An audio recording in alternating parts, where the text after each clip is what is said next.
세상에 떠도는 기묘한 괴담들. 첫 번째 이야기. 친구가 엄마의 가위 눌림을 해결해줬다. 제가 고등학생 1학년 때 집안 사정으로 인해 약 3년간 어머니와 둘이서만 지냈습니다.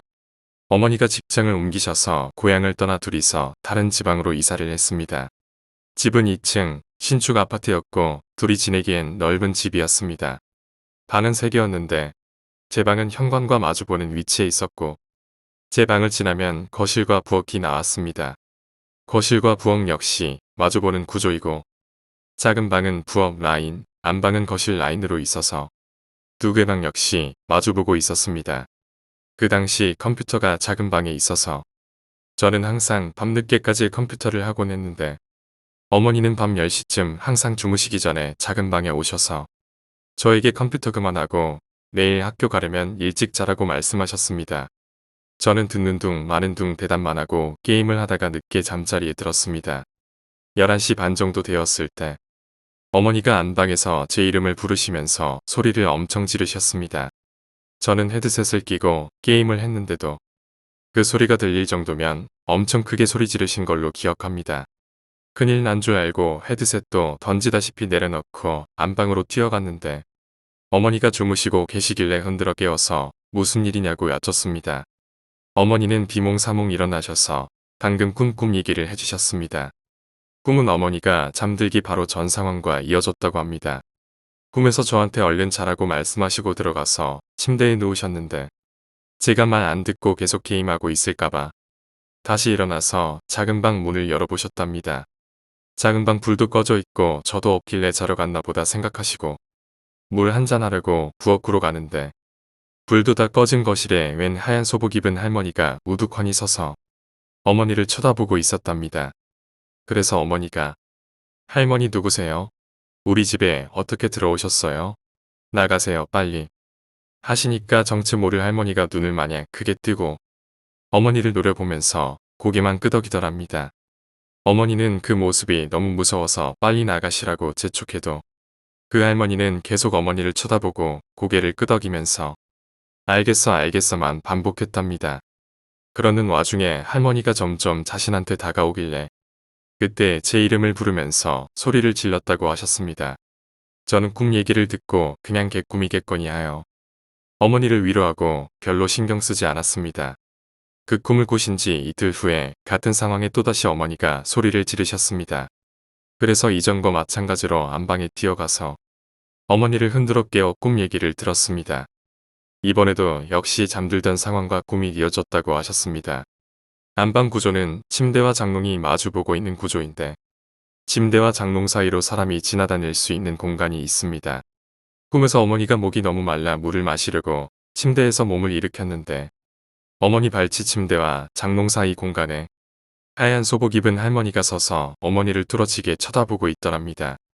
그 모습을 보고 바로 소리를 지르면서 저를 부르셨습니다. 저는 평소 겁이 없는 편이어서 공포 영화도 불 끄고 혼자 즐겨보는 고등학생이었는데 어머니께 기괴한 꿈 얘기를 연속으로 듣다 보니 그때부터 저도 걱정이 되기 시작하면서 겁을 먹었던 것 같습니다.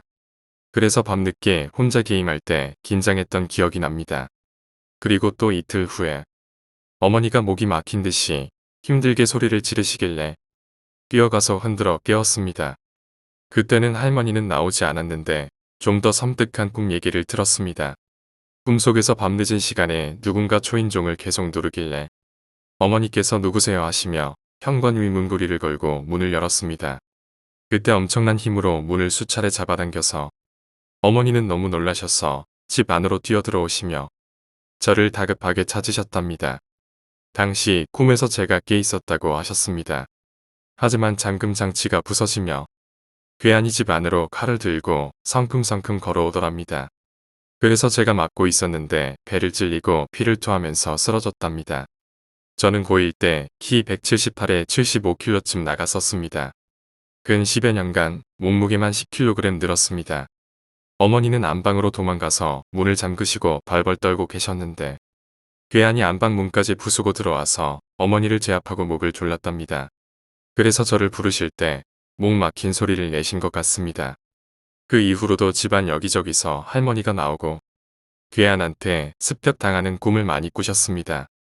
안방 어머니 침대가 당시 좀 좋은 침대여서 어머니가 안 계시는 날이면 제가 안방에서 혼자 자곤 했는데 저는 한 번도 그런 꿈을 꿔본 적이 없습니다.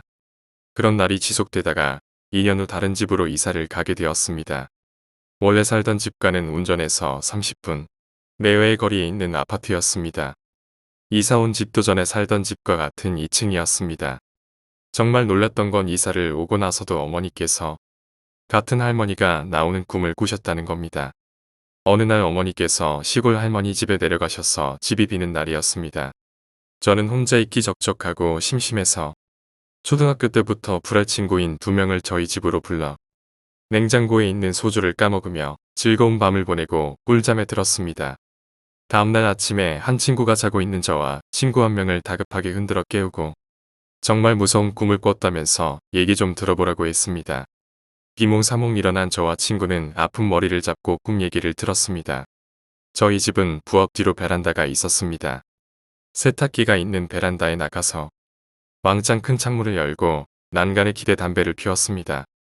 꿈에서 친구가 난간에 기대어 담배를 피우고 있다가 텅, 텅 큰 소리가 나길래 무심코 아래쪽을 내려다봤는데 하얀 소복 입은 할머니가 고개를 위로 쳐들고 1층부터 난간을 타며 올라오고 있더랍니다. 2층 저희 집 난간을 잡고 올라오려던 때 너무 놀란 친구가 소리를 지르면서 그 할머니를 발로 막 쳤습니다. 그러고 난 후 난간에서 떨어져서 헉헉거리며 숨을 돌리고 그 할머니가 사라졌는지 확인하려고 다시 1층 쪽으로 고개를 빼꼼 내밀었는데 그 미친 할머니가 1층 화단에 서서 눈을 크게 뜨고 거낄 듯이 고개를 쳐들어 친구를 노려보고 있더랍니다. 그래서 친구는 베란다 문을 바로 잠그고 꿈에서 깼다고 했습니다. 이 얘기를 듣고 친구들에게 이사 오기 전 어머니 꿈 얘기를 바로 해줬습니다. 그 얘기를 하고 나서 저나 친구들이나 같이 예전 집에 있던 할머니가 쫓아오는 걸 막은 것 같다고 하면서 공포에 발발 떨었습니다. 그리고 신기하게도 친구가 그 꿈을 꾼 이후로 어머니는 할머니 꿈을 지금까지도 꾸지 않고 계십니다. 저는 원래 귀신은 없다는 사상이 박혀서 이런 현상에 대해 관심이 없었는데 그때 이후로 어느 정도 관심을 가지게 된 것 같습니다. 어머니는 가끔 괴이한 꿈을 꾸긴 하시지만 이 사건처럼 연속되는 꿈은 더 이상 꾸지 않으십니다.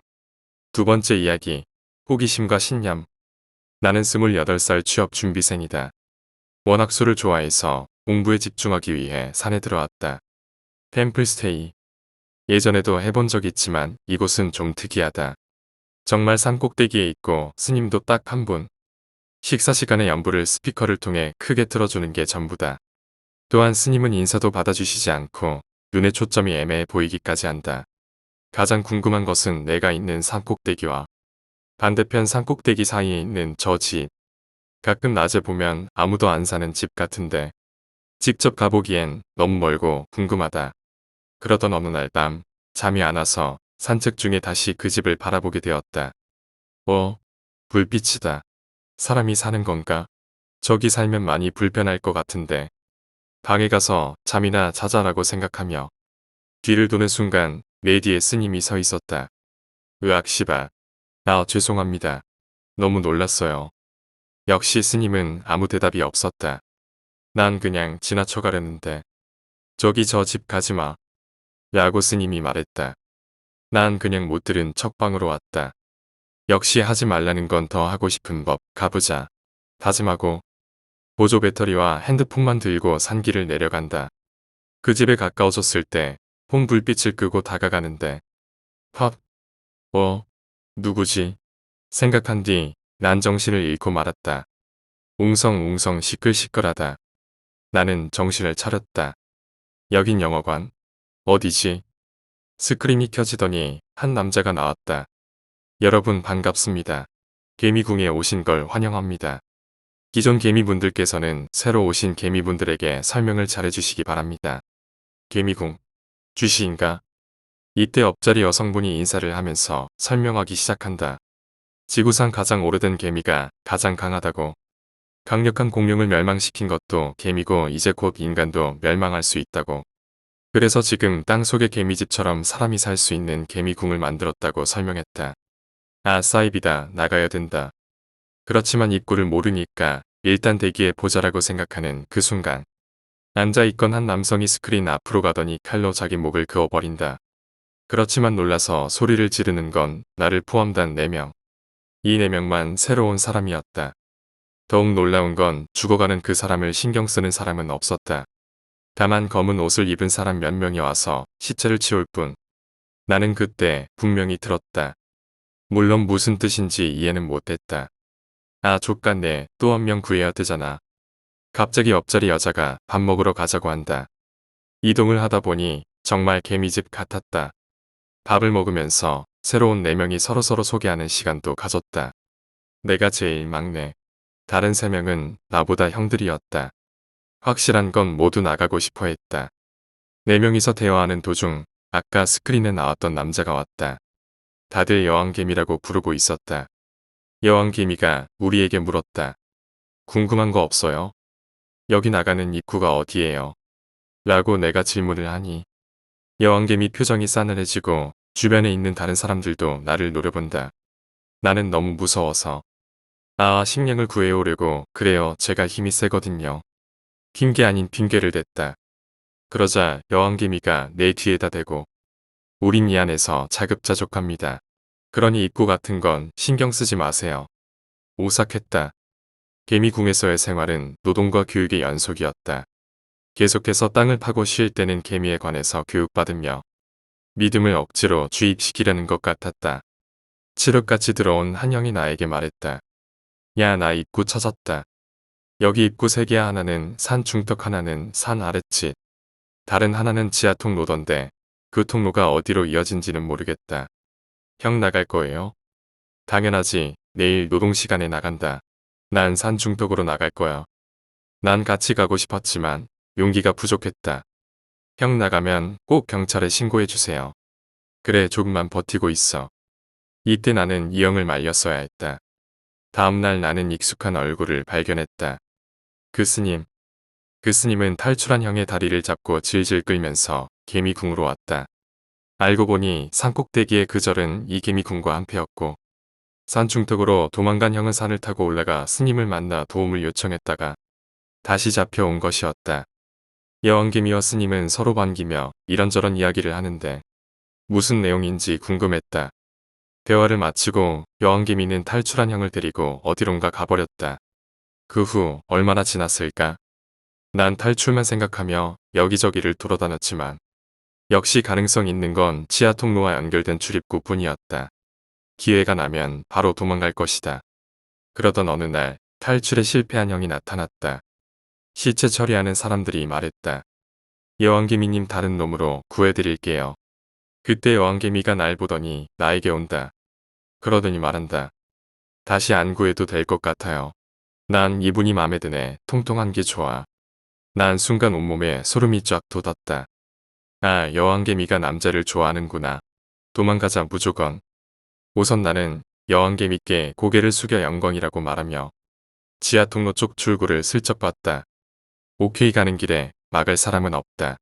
지금 숙이고 있는 내 어깨에 여왕개미의 손이 닿자마자 나는 출구를 향해 뛰었고 지하 통로를 지나보니 여긴 터미널이었다. 다행이라고 생각한 나는 계속 뛰면서 뒤를 돌아보니 아무도 안 쫓아오고 있었다.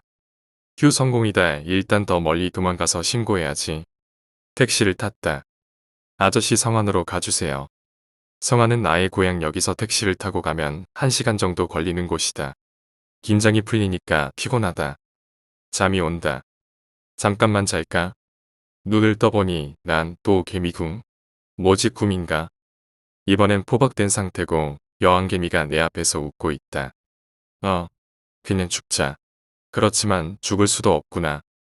알고 보니 그 지역 전체가 개미궁과 협력 관계였다. 그래서 날 쫓아오지 않은 것이었다. 과한 호기심과 신념은 사람을 파괴한다. 3번째 이야기, 소름 끼치는 짓. 당시 참고할 점은 우리 집은 2층 빌라였고 1층은 무당집이었다. 이사한 지 얼마 안 됐었다. 그날은 개학 전날 밀린 방학 숙제를 하느라 새벽까지 책상에 앉아서 미친 듯이 밀린 숙제를 하고 있던 때였다. 한창 숙제에 열중하고 있는데 방문 밖에서 쓱쓱 하는 건조한 맨발로 바닥을 끄는 소리가 나기에 그냥 가족 중 누군가 나와서 화장실을 간다거나 물 마시러 나온 줄 알고 별 신경 안 썼는데 슥슥 소리가 계속해서 거실 밖을 돌아다니더니 그 소리가 점점 본인 방문 앞까지 가까워졌다. 하던 숙제를 멈추고 발자국 소리에 자연스럽게 귀를 기울이기 시작했다. 그리고 이내 그 발소리가 내 방문 바로 앞에서 딱 멈추더니 야 하고 누군가 목소리를 죽이며 내 방문 앞에서 불러대기에 놀라서 그대로 몸이 굳은 채 가만히 있었는데 곧바로 치익이익하는 무전기 소리와 함께 우리 집엔 없는 남자 목소리로 따라할 수도 없는 기괴한 말을 내 방문 밖에 대고 떠들기 시작했다. 그 소리를 듣고 도둑이라고 확신한 본인은 너무 놀라서 조용히 필통에서 샤프를 꺼내 들고 침대에 누웠다. 도둑이 내 방 들어오면 기습해서 찔러야겠다는 생각으로 그대로 침대에서 자는 척 덜덜 떨다가 잠들었다. 이러한 일을 시작으로 낮이나 밤이나 기이한 경험을 계속하게 됐다. 예를 들어 내 방은 현관문과 가까운 위치였는데 현관문에서 누군가 똑똑 문 두드리는 소리에 나가보면 아무도 없었지만 곧바로 현관문 밖에 센서가 켜졌었다. 우리 집에 가족이나 손님이 우리 집에 온다거나 방과 후 내 방에서 피아노를 치고 있으면 피아노 소리 때문에 항상 방문 닫고 치는데 닫아놓은 방문이 열리는 적이 많았다.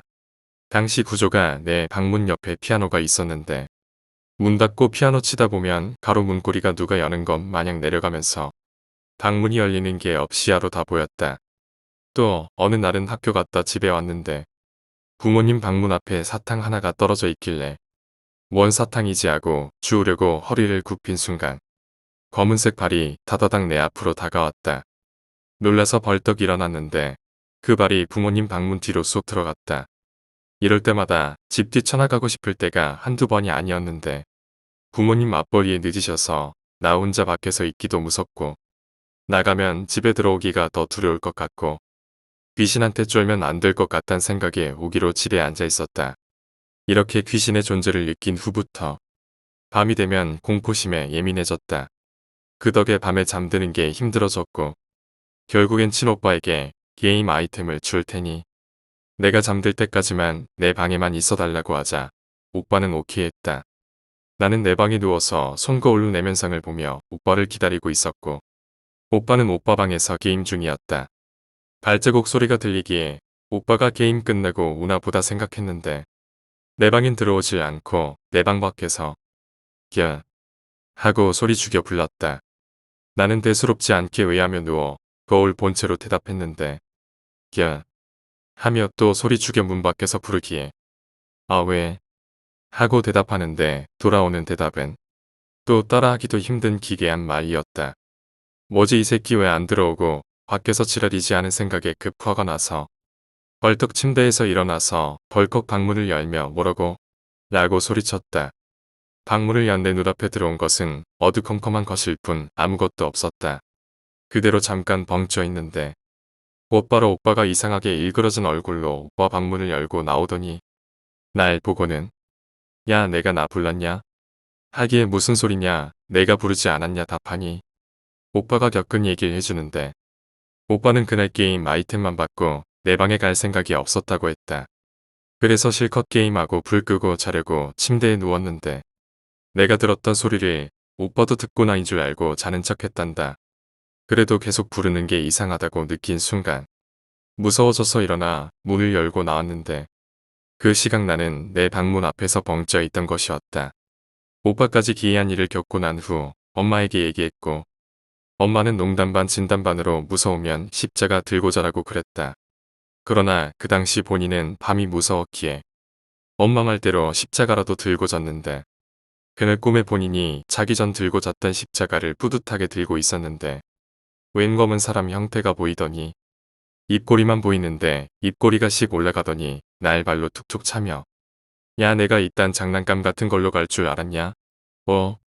이딴 장난감 같은 걸로 내가 갈 줄 알았냐고. 라며 입꼬리만 보이는 검은 형태가 발로 날 툭툭 찼고 어느 순간 내 손에 쥐고 있던 십자가는 사라지고 그대로 꿈에서 깼다. 이 꿈 얘기 그대로 부모님께 무섭다며 얘기하고 오빠까지 합세해서 징징거리니 엄마는 급기야 무속인을 집에 불러 진짜 귀신이 있는지 확인하기로 했다. 그 무속인은 바로 우리 이모였다. 며칠 후 이모가 우리 집에 방문했다. 그날 이모랑 내 방에서 같이 수다 떨다가 잠들었는데 얼마나 잤을까 갑자기 한쪽 귀에서 챙 하는 꽹거리 소리에 화들짝 놀라서 눈을 떴다. 내 침대 옆에 웬 검은 실루엣이 새우잠 자는 포즈로 누워있기에 당연히 이모인 줄 알고 잠결에 이모하고 부르니 아무 대답 없다가 왜 하고 검은 실루엣이 답했다. 그래서 이모 우리 집에 진짜 귀신이 있어요. 하고 물으니 뭐 몇 명 있어요? 3명. 아 그렇구나 하고 다시 잠들려는데 쨍 하고 귀를 때리는 듯한 꽹거리 소리에 놀라서 다시 한번 눈을 뜨니 바로 방금까지만 해도 내 옆에 누워있던 실루엣이 사라졌다. 놀라서 벌떡 일어나서 거실로 나가니 이모가 거실 불을 켜고 앉아있길래 이모 우리 집에 진짜 귀신 3명 있어요? 하고 물으니 너 어떻게 알았어? 이모가 방금 얘기해 줬잖아요. 무슨 소리야 오빠 방이 이상해서 거기서 자다가 거실에 나온 건데 귀신 3명 있어. 내 오빠 목소리 흉내내고 다니는 좀 어린 남자 귀신이랑 성인 남녀 이렇게 총 셋. 너랑 어제 얘기하다가 내 오빠 방이 이상해서 오빠 방에서 잤는데 문이 열리는 소리인지 닫히는 소리인지 기익 소리가 나더니 어린 귀신 하나가 팔에 붙고 곧바로 남녀 귀신이 위에서 누르는데 나 이렇게 센 애들은 처음이야. 귀신 쫓아내는 주문 외우니까 어린 놈은 잘못했다고 떨어져 나가는데 그 성인들은 아주 끝까지 안 떨어지더라. 여기 이사 가야 돼. 안 좋아. 내 엄마한테 얘기해야겠다. 라고 이모가 말했다.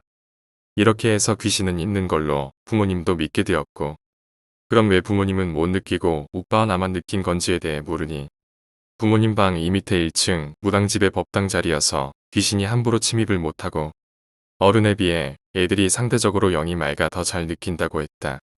아무튼 그렇게 이사 온 지 반년도 안 돼서 또 이사 갈 준비를 하게 되었고 오빠는 이모가 왔다 간 뒤론지 방이 무섭다고 부모님과 잤다. 본인까진 그러기엔 좀 아닌 것 같아서 난 내 방에서 벽지에 붙여놓은 야광별에 의지하며 잤다. 그런 어느 날 잘 자던 한밤중에 갑자기 눈이 떠졌다. 자다가 상쾌하게 눈이 떠진다고 해야 하나. 원래 잠들지 않았던 것처럼 정말 갑자기 어떤 요인도 없이 정신이 맑게 깨어났다. 더 이상 잠도 안 오는데 아직 컴컴한 밤이고 다시 자려고 집중해도 도저히 잠은 안 오고 괜히 쓸데없는 무서운 생각이 나기 시작했다. 모서리에 귀신이 있다는 둥. 의자 꺼내놓고 자면 귀신이 앉는다는 둥. 문 열고 자면 안 된다는 둥. 이런 쓸데없는 귀신 얘기가 생각나면서 괜히 꺼낸 의자는 없는지 침대에서 누나를 굴려 체크하기 시작했다. 의자도 안 꺼내져 있고 모서리에도 아무것도 없고 문도 닫혀 있어서 좋아 자면 돼. 자자 하며 눈을 감고 잠들기를 기도하고 있었다. 갑자기 쿵 하는 무언가 떨어지는 것 같은 엄청난 소리가 거실에서 났다. 뭐가 떨어진 건지 진동까지 느껴지는 소리가 나더니 몇 초 후에 또 쿵 하는 소리가 좀 더 가깝게 느껴지고 또 몇 초 후에 쿵 소리가 내 방문 앞에서 들리기 시작했다. 그땐 정말 눈도 못 뜨고 숨도 못 쉴 정도로 마음속으로 이렇게 진동까지 느껴질 정도의 큰 소리를 가족들 아무도 못 듣는 건지 누구라도 제발 깨어나 줬으면 하고 제발 제발하며 빌고 또 원망했다. 그러나 또다시 몇 초 후 쿵 하는 소리가 맨 처음 났던 것처럼 방에서 멀리 떨어진 곳에서 소리가 났고 또 몇 초 후 쿵 소리가 가까워졌다. 이대로라면 또 방문 앞에서 소리가 날 것 같아서 일어나서 불을 켤까 말까 진짜 그 짧은 몇 초 동안 얼마나 고민했는지 모른다. 재빨리 일어나서 방불을 켜고 그대로 굳어 있었다. 쿵 소리는 없어졌다. 엄청난 긴장감에 일어난 그대로 몸도 움직이지 못하고 서서히 방 안을 살피는데 아까 분명히 닫혀있던 방문이 반뼘 정도 열려 있었고 불 켜진 환한 내 방문 틈으로 보이는 칠흑 같은 어둠이 너무 무섭고 신경 쓰여서 진짜 미친 듯이 뛰어나가서 거실 불 잽싸게 켜고 아무것도 없는 거 확인하고 다시 침대에 누웠던 기억이 난다. 이것 외에 자잘한 경험도 많았지만 얘기가 길어지는 것 같아서 여기까지 말하겠다. 저희 잊고 한 달 안 돼서 이사했다. 특이점은 귀신의 집에 살기 전까지는 가위를 눌려본 적이 없는데 위와 같은 체험들을 겪고 나선 가위에 엄청 잘 눌렸다. 밤낮 안 가리고 학교에서도 놀릴 정도였다. 이모가 이사하고 나서 부적을 써주며 지갑이나 너랑 잘 안 떨어지는 곳에 1년은 꼭 갖고 있으라 했는데 덜렁이라 아무데나 보관하다가 부적을 3개월도 안 돼서 잃어버려서 이모한텐 혼날까봐 말 안 했다. 대충 얘기는 여기서 마무리 짓겠다. 모두 본인이 겪은 중학생 시절 트루스토리다. 사실 옛날에 메이트판에 쓴 적이 있었다. 그때 이야기로 1등인지 2등인지 순위권 먹은 적이 있어서 내 얘기 알고 있을지도 모르겠다. 참고로 나중에 알게 된 건데 귀신 언어랑 사람 언어랑 주파수가 안 맞는다고 했나? 아무튼 뭐가 안 맞아서 인간은 들을 수 없는데 가끔 그 주파수가 맞으면 귀신 목소리가 들린다는데 그 주파가 라디오 주파 맞추는 것처럼 치익거린다는 소리를 들은 적 있고 이모 말로는 진짜 귀신 소리를 들은 거라면 그건 우리가 일반적으로 하는 말이 아니라고 그랬는데 맨 처음 그 집에서 방학 숙제하던 때 들었던 무전기 소리와 따라할 수 없는 이상한 소리를 내가 들었단 점에 대해 쌉소름이었다. 귀신은 존재하는 것 같다. 네 번째 이야기, 삼촌. 기억해둬. 내가 근처에 없을 땐 삼촌이랑 얘기하지 마. 알겠어? 예, 아파. 난 진지해. 그럼 옷 제대로 입어. 삼촌 왔다. 앞문이 열리자 거기엔 삼촌 토미가 여름 더위 때문에 땀에 젖은 채로 서 있었다. 바깥이 아주 덥구먼. 그렇지 않아? 가방을 땅에 내려놓고 부츠끈을 풀며 삼촌이 말했다. 하룻밤을 지내게 해줘서 고맙네.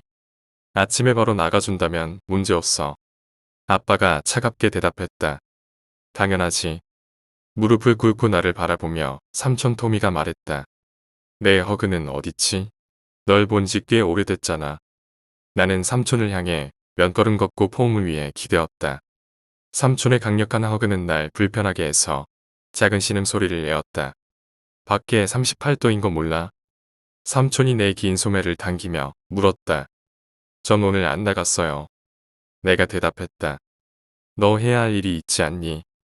라고 아버지가 끼어들었다. 내가 떠나야 할 신호인 걸 알아서 내 방으로 빠르게 돌아갔다. 나중에 밤이 되고 침대에 편하게 누워있지 못해서 계속 뒤치적거릴 때 내 방 밖에 복도에서 발소리가 들렸다. 긴 몇 초간의 침묵이 지난 후 문이 조용히 열리고 사람 형태의 그림자가 들어오고 문이 다시 닫혔다. 그 후에도 몇 초간의 불편한 침묵 외에는 아무것도 없었다. 이 모든 게 꿈이라고 생각될 정도로 단 조용히 들려오는 숨소리가 그걸 부정했지만 그가 더 가까이 오는 게 느껴졌다. 이 시간에 다른 사람의 온기는 무척 익숙지 못했다. 이런 건 예상 못했었다. 난 그가 정 다시 와야 한다면 아침에 다시 오길 바라면서 돌아가길 바랐다. 그가 아래를 향하고 나를 만졌다. 나를 뉘우고 내 옷을 들췄다. 내 시야 구석에서 난 두 가지를 목격했다.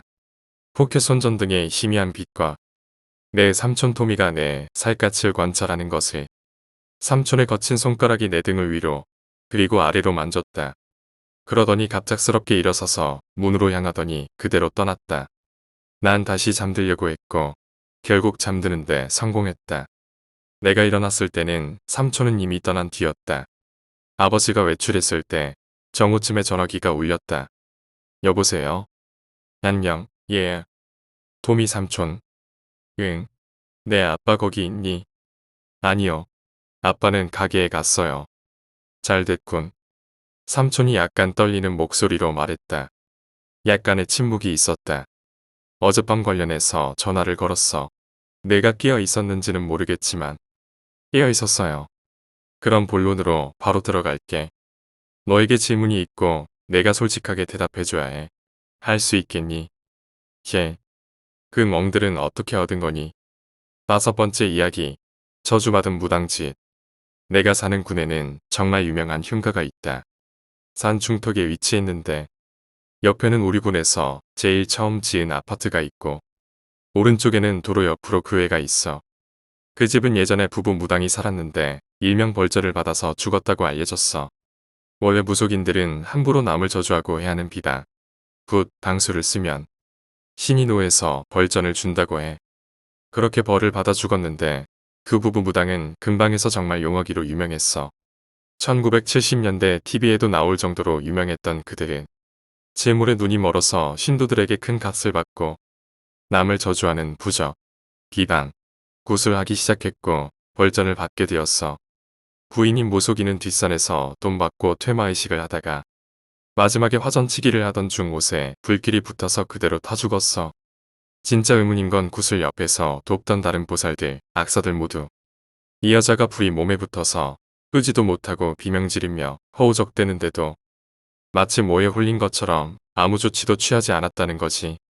다들 정신을 차리고 보니 이미 여자 무당은 숫덩이가 되어서 쓰러져 죽은 뒤였어. 부인이 벌전을 받아 죽었으면 남편이 정신을 차려야 되는데 이미 재물에 정신이 팔려서 이 남편 무당은 계속 남을 저주하는 일을 했고 어느 날 갑자기 신병이 온 사람에게 내림굿을 해주고 작두를 타던 중 그대로 뒤로 넘어져 뇌진탕으로 죽어버렸대. 그 뒤 그 집에 한 부부가 이사왔어. 30대 부부였고 자식 2명을 데리고 왔는데 집에 강도가 들었고 아내는 2층 계단에서 눈에 칼이 찍힌 채 발견. 남편은 부엌에서 목을 찔렸는지 입과 찔린 목에서 피가 끊임없이 나와서 부엌이 피바다가 됐다고 하더라. 자식들은 2층 자기들 방에서 입에 양말이 물려진 채 발견됐는데 경찰들 말로는 질식사된 것 같다고 했어. 이런 일이 벌어졌지만 그 동네 사람들은 집값이 떨어진다고 엄청 쉬쉬하면서 지냈어. 그리고 그 집을 철거하고 건설회사가 아파트를 짓는다고 발표했어. 근데 아파트를 지으려고 그 집을 밀려고 할 때마다 사고가 터졌고 인부 여럿이 죽어나가고 그래서 그 집만 빼고 그 집 주위로 아파트를 지었어. 그 뒤에 한 2년간 집이 텅 빈 집으로 있다가 또 한 부부가 이사왔어. 이 부부는 40대였는데 70대 할아버지를 모시고 살았고 슬아의 고등학생 아들이 하나 있었어. 근데 어느 날부터 할아버지가 이상한 거야. 갑자기 며느리 블라우스를 입고 동네를 돌아다니거나 손주 교복을 입고 동네를 돌아다녀서 사람들은 할아버지가 노망이 났다고 수군댔지. 어느 날부턴가 이 부부가 이유 없이 엄청 싸워대는 거야. 진짜 금술 줬던 부부가 서로 머리끄덩이 잡고 물건 던지고 매일같이 싸워댔어. 심지어 이 아들도 이상해져서 전교 1등하고 정말 모범생의 인싸 스타일이던 놈이 학교에서 갑자기 미친놈처럼 실실 웃고 책상에 머리를 박아대고 여자 화장실 숨어서 여자애들 놀래키고 학교 창고에서 죽은 쥐 시체를 가지고 와서 마치 아기 다루듯이 지 교복 상의를 이용해서 아기 다루듯이 하고 다녔어. 동네에서는 이제 혹시 저 죽은 무당 부부가 저주를 내린 거 아니냐고 엄청 수근수근거렸어. 정상이던 가족들이 저 집 이사 오고 다 이상해졌으니 상식적으로 봐도 그 집이 이상하다는 결론이 나왔어. 보다 못한 마을 부녀회장이 이 집 엄마 안주인에게 집에 어떤 일이 있었는지 알려주고 무속인이라도 불러서 굿이라도 하라고 했지만 이 부부는 다 종교였던 터라 아예 무시했어. 그로부터 2주 뒤 추석 때 이 집 남편이 자기 아들, 부인, 아버지를 다 살해하고 자기도 뒷산에 가서 목매달고 자살했어. 공교롭게도 그 남편이 죽은 곳은 20년 전 여자 무당이 굿하다가 불타 죽은 그 장소였고 마을 노인들은 무속인 부부의 저주라고 확신하고 다녔어. 그 뒤 이 집은 아예 사람이 안 살게 되었어. 근데 이상한 일이 생겼어. 그 동네 사람들이 죽어나가기 시작한 거야. 처음에는 연세 드신 어르신들이 가셨는데 뭐 사람들은 노인분들은 오늘 내일이니깐 그냥 넘어갔어. 근데 젊은 사람들이 다 죽어가는 거야. 내 어린 시절 기억으로는 2주에 한 명씩 죽어나갔어. 보다 못한 마을 이장이 이러다가 다 죽겠다고 무속인을 불러다 구술했어. 구술하면서 의식을 하던 무속인이 갑자기 까무러치더니 이 집은 우리 집이야. 절대 아무도 못 들어와. 이 집에 손대는 것들은 씨를 다 멸할 것이야. 이런 말을 하고는 피 한 바가지를 토하더니 그대로 쓰러졌어. 정신을 차린 무속인은 그 길로 나는 절대 해결 못한다고 도망갔어. 이 이야기를 들은 만신인 우리 친척 할머니는 벌점 받은 무당 부부가 내린 저주라고. 그 동네는 우리 가족 보고 절대 가지 말라고 했고 무속인이 구술한 뒤 마을의 줄초상은 멈췄지만 30년이 거의 다 지난 지금도 그 집은 흉가처럼 그대로 있어. 군청에서 그 집을 용역업체 시켜서 밀려고도 했지만 그때마다 기사가 사고로 죽던가 담당 공무원이 변을 당하던가 안 좋은 일만 생겨서 여전히 흉가로 남아있어. 6번째 이야기. 고기. 나는 꿈을 꾸고 있었습니다. 예전부터 꿈을 꿀 때 가끔 스스로 꿈을 꾼다고 알고 있을 때가 있었습니다. 이때도 그랬습니다. 왠지 나는 어둑어둑하고 사람이 없는 역에 혼자 있었습니다. 꽤 음침한 꿈이구나라고 생각했습니다. 그런데 갑자기 생기가 없는 남자 목소리로 지금 전철이 들어오고 있습니다. 그 전철을 타면 무서운 눈과 마주칠 것입니다. 라는 의미를 알 수 없는 방송이 흘러나왔습니다. 잠시 후 역에 전철이 들어왔습니다. 그건 전철이라고 하기보다 놀이공원 같은 곳에 있는 원숭이 기차 같았는데 낯빛이 좋지 않은 남녀가 몇 명 차례로 앉아 있었습니다. 나는 아무래도 이상한 꿈이라고 생각하면서도 내 꿈이 어느 정도까지 자기 자신에게 공포심을 주는지 시험해 보고 싶어져서 그 전철을 타기로 했습니다. 정말 무서워서 견딜 수 없을 정도가 되면 눈을 뜨면 된다고 생각했기 때문입니다. 나는 꿈을 꾸고 있을 때, 자각하고 있을 때만큼은 자유롭게 꿈에서 깰 수 있었습니다. 전철의 뒤에서 세 번째 자리에 앉았습니다. 근처 공기가 후덥지근해서 정말 꿈인가라고 의심할 정도로 예열한 실제감이 있었습니다. 출발합니다. 라고 방송이 나오고 전철은 움직이기 시작했습니다. 지금부터 무엇이 일어날지 저는 불안함과 함께 기대감으로 두근거렸습니다. 전철은 홈을 나와서 바로 터널에 들어갔습니다. 보라색 빛이 터널 안을 괴이하게 비추고 있었습니다. 이 터널의 풍경은 어릴 적의 유원지에서 탄 스릴러카의 풍경이야. 이 전철도 원숭이 기차이고 어쨌든 예전 내 기억에 있는 영상을 가져오고 있다는 것만으로 조금도 무섭지 않아라고 나는 생각했습니다.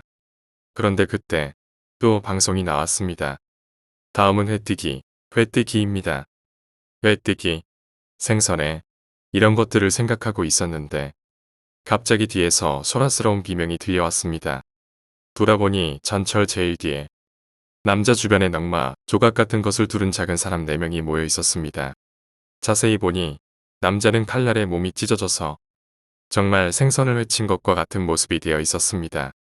강렬한 악취가 근처를 맴돌고 귀가 따가울 정도의 큰 소리로 남자는 계속 비명을 질렀습니다.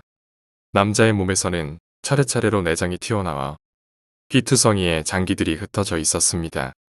내 바로 뒤에는 머리카락이 길고 안색이 나쁜 여성이 앉아 있었는데 그녀는 바로 뒤에서 대소란이 일어났는데도 입을 다물고 앞을 향해 앉은 채로 신경도 쓰지 않는 모습이었습니다.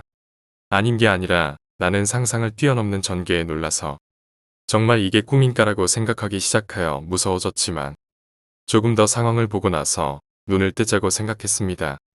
문득 제일 뒷자리에 남자가 없어진 것을 깨달았습니다. 하지만 검불고 귀와 고기 덩어리 같은 것은 남아 있었습니다. 뒷자리 여성은 변함없이 무표정하게 한 곳을 응시하고 있었습니다. 다음은 도르내기입니다. 라는 방송이 나왔습니다. 그러자 이번에는 작은 사람 2명이 나타나 톱니 모양 스푼 같은 물건으로 뒷자리 여성의 눈을 도려내기 시작했습니다. 조금 전까지 무표정했던 그녀의 얼굴은 아픔 때문에 굉장히 이상한 형상으로 바뀌어 내 바로 뒤에서 고막이 깨질 정도로 큰 소리로 비명을 질렀습니다. 눈에서 안구가 튀어나오고 있었습니다. 피 냄새와 땀 냄새로 견딜 수 없었습니다. 나는 무섭고 떨려서 앞을 향해 몸을 굽히고 있었습니다. 이때가 기회라고 생각했습니다. 더 이상 이 꿈과 어울려 줄 수 없었습니다. 게다가 차례로라면 다음은 세 번째에 앉아있는 내 차례였습니다. 나는 꿈에서 깨려고 했지만 나한테는 도대체 어떤 방송이 나올까라는 생각에 그걸 확인하고 도망치기로 했습니다. 다음은 기계로 간 고기입니다. 라는 방송이 나왔습니다. 끔찍했습니다. 어떻게 될지 쉽게 상상할 수 있었기 때문에 신경을 집중시켜서 꿈에서 깨려고 했습니다. 꿈이야 깨어라, 깨어라, 깨어라. 보통은 이렇게 강하게 생각하면 성공했습니다. 그런데 갑자기 윙하는 기계 소리가 들려왔습니다. 이번에는 내 무릎을 타고 이상한 기계 같은 것을 들이댔습니다. 아마 날 다진 고기로 만들려고 하는 도구라고 생각하니 무서워져서 눈을 꼭 감고 구마 깨어라, 깨어라, 깨어라 하고 열심히 빌었습니다. 윙하는 소리가 점점 커져와서 얼굴에 풍압을 느껴서 이제 끝이구나라고 생각한 순간 조용해졌습니다. 어떻게든 악몽에서 빠져나올 수 있었습니다. 전신이 땀으로 흠뻑이었고 눈에서는 눈물이 흐르고 있었습니다. 침대에서 부엌으로 가서 물을 대량으로 마셨더니 겨우겨우 안정되었습니다. 너무 무섭고 리얼했지만 결국은 꿈이었던 거니까라고 스스로 타일렀습니다. 다음날 학교에서 만난 친구들 모두에게 이 꿈의 이야기를 했습니다. 하지만 모두는 재미있어 하는 것뿐이었습니다. 결국은 꿈이었기 때문입니다. 그리고 4년간이 지났습니다. 대학생이 된 나는 이 사건을 완전히 잊어버리고 아르바이트를 하고 있었습니다. 그리고 어느 날 밤 갑자기 시작되었습니다. 다음은 도르내기입니다. 그 장면으로 부태였습니다. 그 꿈이라면 곧바로 떠올릴 수 있었습니다. 그리고 저번과 완전히 똑같이 작은 사람 2명이 그 여성의 안구를 도려내기 시작하고 있었습니다. 위험하다고 생각해서 구마 깨어라, 깨어라라고 곧바로 빌기 시작했습니다. 이번엔 좀처럼 깨어나지 않았습니다. 구마 깨어라, 깨어라. 다음은 기계로 간 고기입니다. 결국 위험해졌습니다. 위잉하고 가까워져 왔습니다. 구마 깨어라, 깨어라 깨져. 갑자기 조용해졌습니다. 아무래도 어떻게든 도망쳤다고 생각해서 눈을 뜨려고 한 그때 또 도망치십니까? 다음에 왔을 때는 최후예요. 라고 그 방송의 소리가 분명히 들렸습니다. 눈을 뜨니 역시 벌써 꿈에서는 완전하게 깨어나서 내 방에 있었습니다. 마지막에 들은 방송은 절대로 꿈이 아니었습니다. 현실에서 확실히 들었습니다. 내가 도대체 무엇을 했다는 겁니까? 그리고 지금까지 아직 그 꿈은 꾸고 있지 않지만 다음에 꿨을 때에는 반드시 심장마비나 무언가로 죽을 것을 각오하고 있습니다. 이쪽 세계에서는 심장마비라도 저쪽 세계에서는 기계로 간 고기입니다. 7번째 이야기, 트렁크. 어제의 이야기입니다. 일이 끝나서 밤늦게 귀가하고 있었는데 곧바로 집에 돌아가는 것도 재미없는 기분이 들어서 조금 산 길을 돌아가려는 생각에 차로 달렸습니다. 이슬비 속에서 쭉 달리고 있었던 장소에서 아득히 먼 앞을 비추는 라이트빛에 사람 그림자가 보였습니다. 거기에는 여자가 서 있었습니다. 덩그러니 하나만 있는 가로등 아래에서 비를 맞으면서 뭘 하고 있는 걸까라고 생각했습니다만 도로가 민가도 있었고 근처의 주민일까라고 생각하면서 조금 스피드를 올려 여자의 앞을 지나쳤습니다.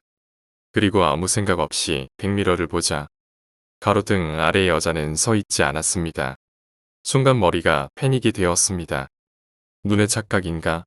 아니면 유령인가? 다시 한번 백미러를 봐도 역시 여자는 보이지 않았습니다. 겨드랑이 아래에 땀이 스며나왔습니다. 도로는 급격한 오른쪽 커브에 다다랐습니다. 나는 브레이크를 밟으면서 뒤를 한 번 더 확인했습니다. 하이마운트 스톱램프가 도로를 붉게 비췄습니다. 있었습니다. 브레이크 램프의 붉은빛 가운데 여자가 리어 트렁크에서 머리를 반만 꺼내서 들여다보고 있는 것이었습니다. 새빨간 무표정한 얼굴로. 나는 차 안에서 지금까지 내본 적이 없는 소리를 지르고 엑셀을 밟아 달렸습니다. 커브를 벗어나서 거울을 봤습니다. 어두워서 잘 구별할 수 없었습니다. 다음 커브에 접어들었습니다. 또 브레이크를 밟았습니다. 브레이크 램프에 여자의 빨간 얼굴이 비쳤습니다. 이번에는 입을 크게 벌리고 있었습니다. 무릎이 부들부들 떨렸습니다. 뒤가 보이지 않도록 백미러를 크게 꺾고 앞만 보고 달렸습니다. 하지만 브레이크를 밟을 때마다 뭔가 붉게 빛나고 있는 것이 어슴푸레하게 느껴졌습니다. 잠시 동안 달렸을까? 전방의 차의 테일램프가 보였습니다. 공포에 몰려있던 나는 추월 금지 차선에도 불구하고 차를 앞질러 갔습니다. 그 순간 빨간 빛이 차 안을 비췄습니다. 경찰차였습니다. 나는 일단 사람을 만날 수 있었다는 안도감으로 교통위반도 신경 쓰지 않고 차를 멈추고 경찰차에 뛰어들었습니다. 순경은 내가 말하는 것을 듣고 크게 웃었지만 떨림이 멈추지 않는 무릎을 보고 조금 진지한 얼굴이 되었습니다. 결국 동정해줘서 위반 딱지는 떼이지 않고 경찰차를 뒤에 따르게 해서 집까지 돌아왔습니다. 뒤가 무서워서 볼 수 없었기 때문에 뒤에서 따라와 주기를 간절히 원했습니다.